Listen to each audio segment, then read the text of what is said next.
Baliw. Balik na dito na bata. Tayo. Ano ba ginawa mo? Sumasabi ka ba? Hoy, yung bata! Hoy! Teka. Tama na, mga kaibigan. Huwag ka mga alam dito. Wala ka dito. Ano kita?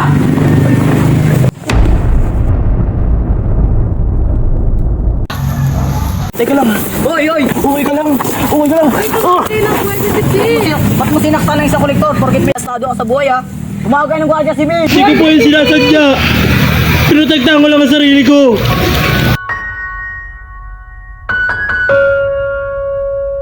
Anak, kailangan mo umalis. Kailangan mo lisanin ng San Diego. Papag-araling ito sa Europa. Kailangan sa pagbalik mo, tulungan mo ako sa matagal ko ng pangarap. Yun ang magpatayo ng paaralan. Kung sakaling hindi ko matapos ang pangarap ko na yun, naasahan ko na ikaw na magpapatuloy. Mag-iingat ka dun, anak. Anak, pangako mo sa akin yun, ha? Na kung sakaling hindi ako umabot sa pangarap kong gawin, ipagpapatuloy mo yun. At sisiguraduhin mo matatapos yun. Naasahan kita, anak.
Salamat sa paggalang, Tia.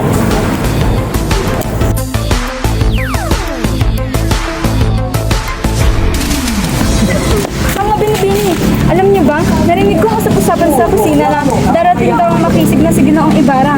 Masasabik na ako. Tunay ba yan? Tunay ito. Narinig ko itong sinabi ni Tia Isabel sa akin. At kumalat na sa buong kusina.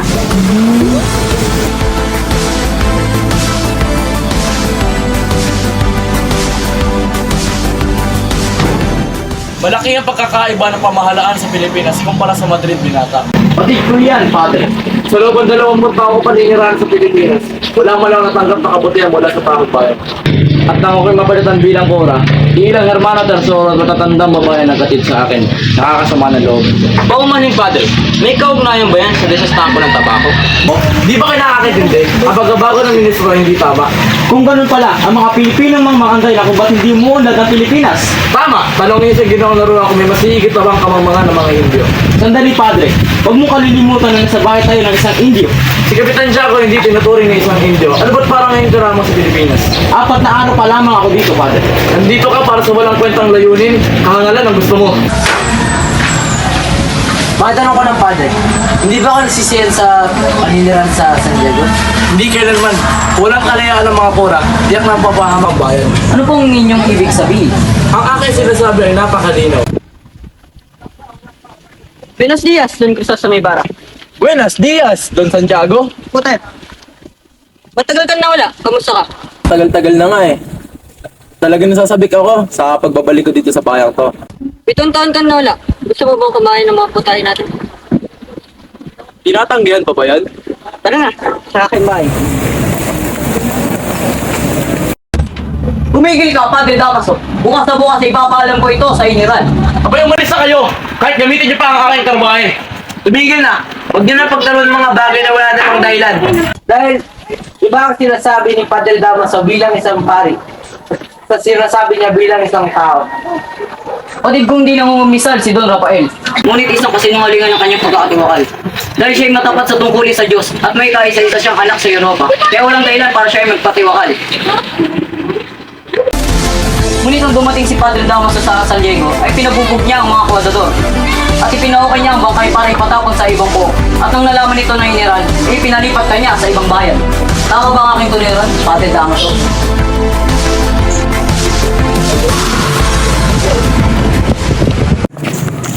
Oh, magandang araw, Tiniente. Magandang araw, Ginoon. Mukhang mainit ang iyong ulo. May nangyari lamang kanina. Halina't samahan mo kami kung saan ka nagroon. Buenos dias, mga Gino. Magandang araw, mga Ginoo. Mukhang nagkaroon ng hindi pagkakaintindihan sa puntong na ito. Magandang araw din, Don Tarbucio at Doña Victorina. Maupo kayo.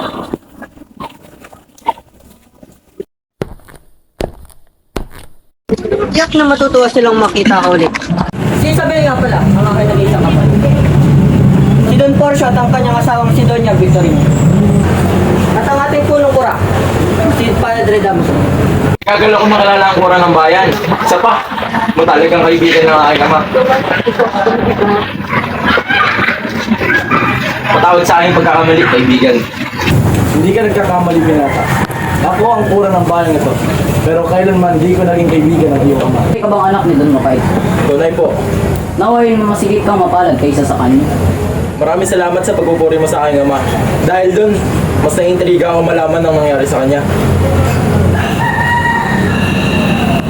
O siya mga Gino, alis na ako. Marami itong bisita sa labas. Teka lang mga binibini. Pansin ko kanina yung bakit sinusulipan ah. Ito ba ang galing sa Europa? Gusto mo Ibarra? Ako nga. Ano ginagawa niyo dito? Pumaroon na kayo sa kusina.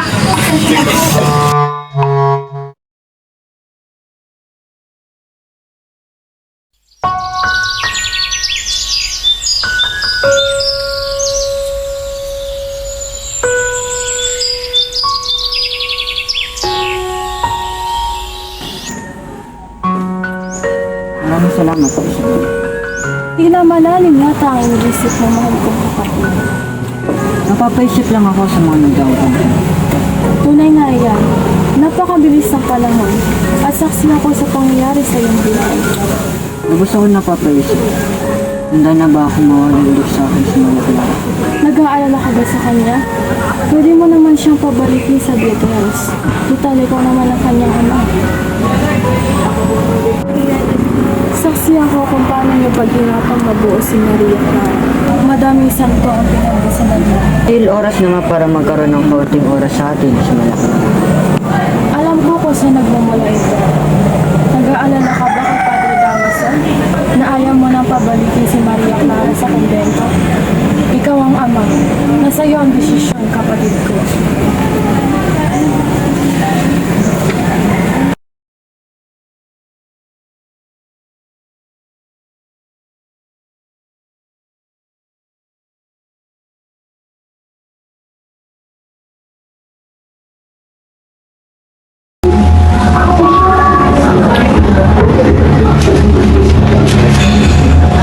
Maria Clara, worry na mumutla ka. Nais mo bang magpahinga muna? Saan mo gusto magbakasyon? Sa Malabon o sa San Diego? Alam ko na. Mas maganda pa sigurong sa San Diego na lamang. Malaki ang bahay doon at isa pa malapit na din ang kapistahan. Tama ba nga yung pagkarinig? Magbabakasyon ako, tay? Oo, mahal kong anak. O di kayo bumalik na agad kayo sa Beaterio at kunin mo ang iyong mga gamit. Magpaalam ka na rin sa iyong mga kaibigan pagkat di ka nababalik na yun.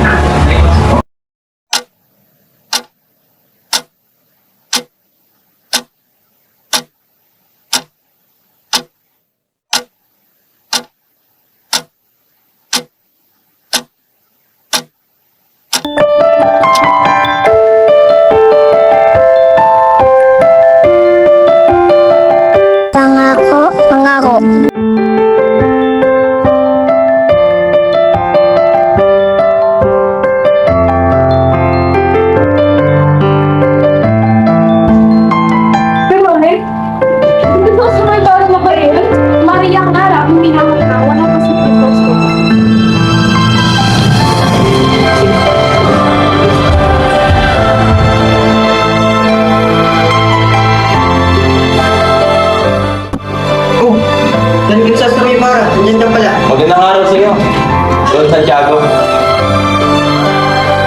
Nandun sa taas si Maria Clara. Tia! Nandyan na ang Ginoo! Naririnig ko na ang kanyang tinig, Tia! Tia, nandyan na siya! Maria Clara, buminahon ka. Ang iyong kilos parang hindi dalaga. Pasensya na, Tia. Nasasapik lang talaga ako, Tia.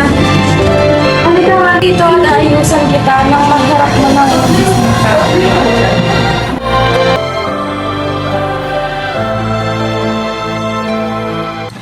Itagal na lang uli natin pagkikita ulit. bata pa tayo, Tito. Kaya hindi na ako pagkabakang pangalan. Alam mo ba, nasa lahat ng bansang akin napunta. Tinig mo lang ang naririnig ko. Totoo ba may mga waran?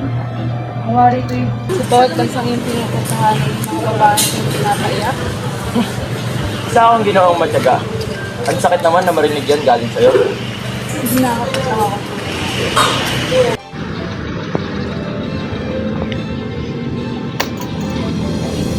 Gusto mo. Ipigil mo yan ah. Mabuti na isipan mo pang itabi yan. Bakit naman hindi? Di ba nilagay mo to sa sombrero ko? Para hindi sumakit ang ulo ko sa aking pagalis. Hindi ako nga yan. Totoong kaibigus mo ng panahon. Gusto mo. Todos Los Santos pa lang ngayon. Ang aking ama. Patawad Maria Clara.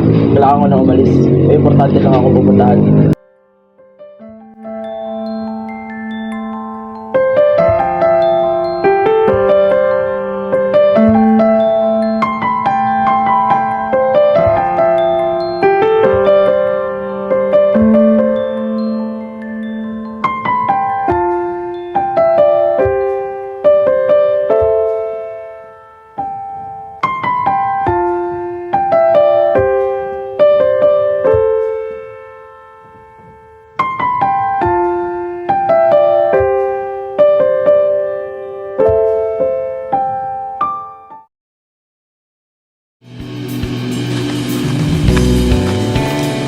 God!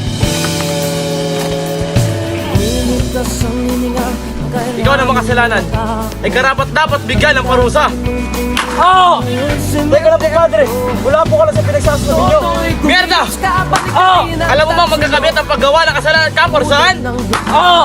Teka lang po. Wala po talaga ako na sa pinagsasabi niyo. Ayokong may nagsisinungaling sa harap ng isang Indio. Oo! Staan!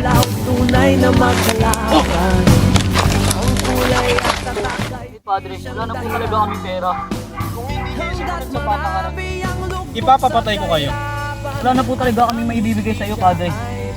Patayin mo siya. Parang awan niyo na. Sabihin mo sa nakakarami. Mapakamatay siya. Ano naman? Ano bang balak sa buhay mo? Ikaw nga mga alam. Bahala ka dyan. Hoy, ikaw naman. Malanding makatinghal park ka. Napakamaas kung naging asawa kita. Bakit? Ako ba hindi? Lagi ko na umiinom. Sa tingin mo hindi ako nagsasawa?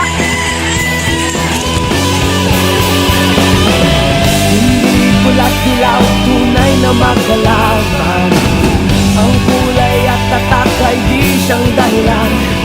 Ito na pala ang mga Hanggang bayan. marami ang lubog sa kahirapan. At ang justisya ay para lang sa mayaman. Habang may tatsulog at sila ang Tapos ka na ba dyan? Hindi pa. Ako na nga dyan.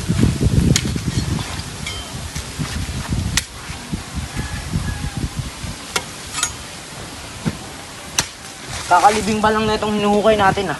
Kaya na ako pala ang baho. Tila may dugo pa ata ang mga buto kaya grabe ang baho. Ano ka ba? Para kang taga-tribunal. Napaka-arte mo.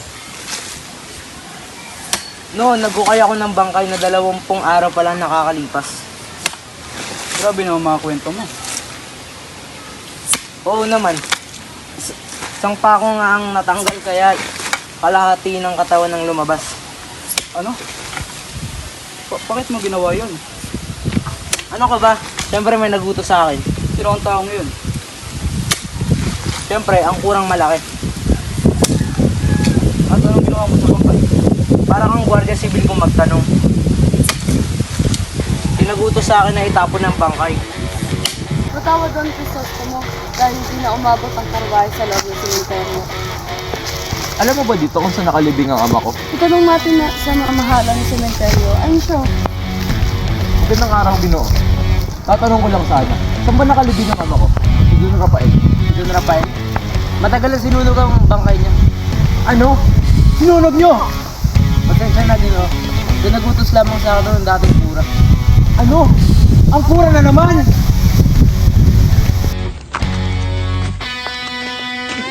Anong ginawa mo sa ama ko? Ano sinasabi mo, binata? Huwag kang magsinungaling, padre. Alam ko yun. Hindi naman yan, Don Crisostomo. Huwag kang tumulat sa iyong ama. Ano sinasabi mo, binata? Huwag kang magmaangal-maangal, padre. Narinig ko sa mamahalan ng sementeryo na pinasunog niyo ang ama ko. Ano ang tinutukan mo, binata?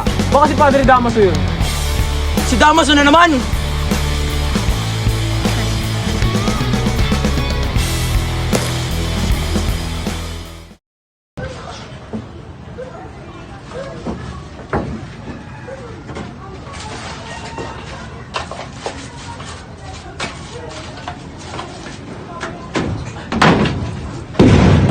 Mahal, may problema ba? Sa banga po ito na ihanda mo sa akin? Pingaw sa lapi! Tawad, mahal, pero wala akong may bibigay Sabi, bigyan mo ako! Wala nga! Bigyan mo ako! Ano ba? Di mo ako bibigyan? Wala nga! Mahal, tama na! Wala kang kwenta, asawa! Mahal! Tama na! Sabi, bigyan mo ako! Napakalita na, hindi mo ako bigay. Wala ka bang balak tignan ng mga anak mo? Ngayon, Miguel, sinama sa ako eh. Ikaw na bata ka! Balik mo ninakaw mo kung ayaw mo matay. Wala po akong ninakaw. Bakit ayaw niyo po maniwala sa akin? Anong wala? Netang bata to?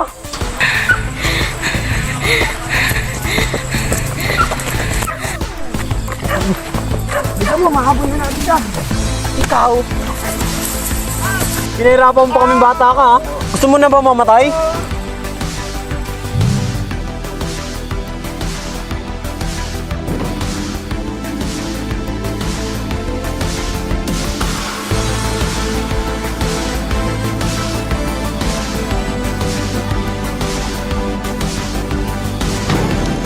Ina! Nasaan na kayo? Crispin, Basilio, nasaan na kayo? Oo, si Sisa. Ang dakilang ina nila Crispina at Basilio. Lasing ka na naman, mahal kong Pedro. Tol, Ano niya, Ano naman sa amin, Kaya nga mga kasi nila. anak mo.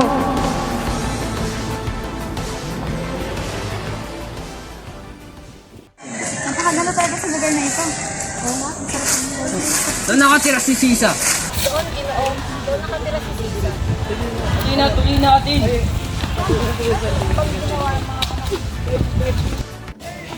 Dito na tayo.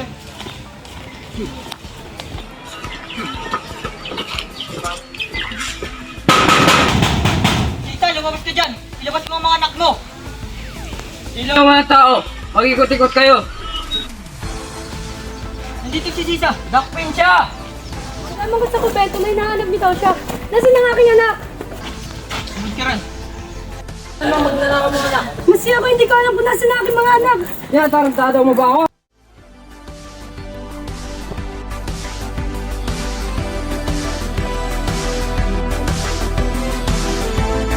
Ano sa kumbento yan? Tumayo ka! Mamak sa amin! Hindi ko nga po.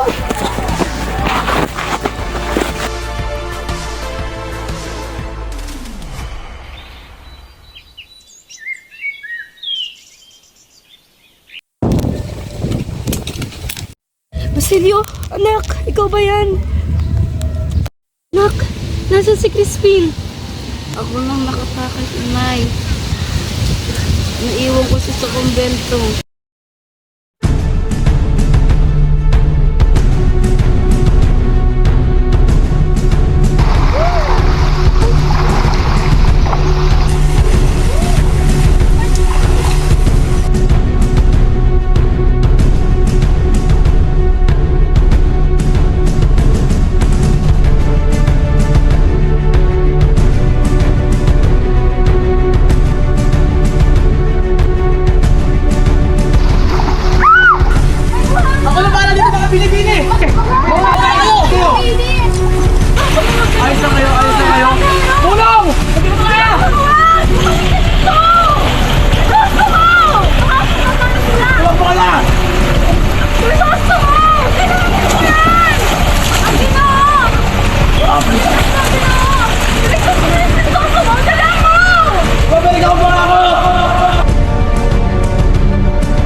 babalik ako eh.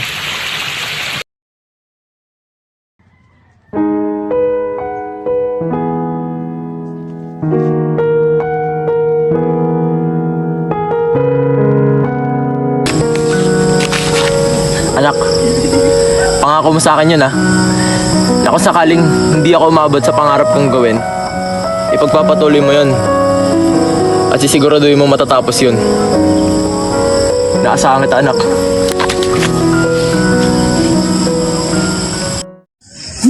Sabi ko na nga ba, darating ka. Magandang araw. Sino ka? Ako si Crisostomo. Anak ako ni Don Rafael. Alam ko sa sadya mo dito.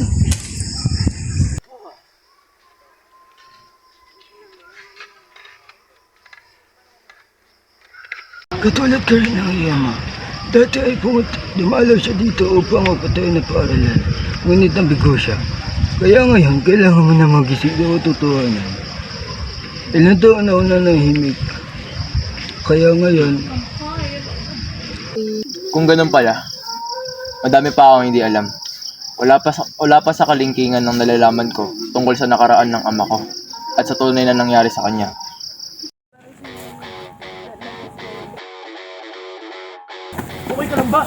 Ano nangyayari dito? Wala kang karapatan saktan sa kolektor. Nabalitan mo na ba nangyari ko, Rafael? Oo, nabalitaan ko ang away na yun. Kaya nga kita pinatawag dito upang palabasin mo na namatay ang kolektor dahil sa pagtulak ni Don Rafael. Baka malaman ito ng Miral. Hindi yan. Gawin mo lang ang aking inuutos. Don Rafael! Don Rafael!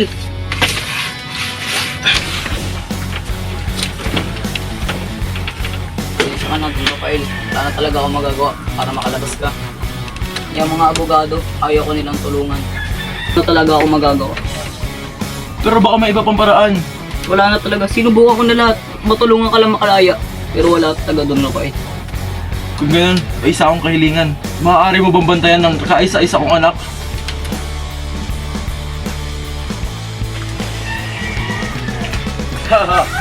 Sinasabi na nga ba, isa ka makasalanan tao. Tinuturing ka isang Kastila. Pero ano yung suot mo? Barong Tagalog. Naglilingkod ka sa bayan. Pero di ka nangungumbisal. Teka lang, Damaso. Kilala natin sa ating dalawa kung sino din nangungumbisal. Kaya wag na wag mong isusumbat sa akin yung makakasalanan ng ginagawa mo. Alam mo sa sarili mo kung sino makasalanan sa atin, ha? Ikaw ang makasalanan sa atin.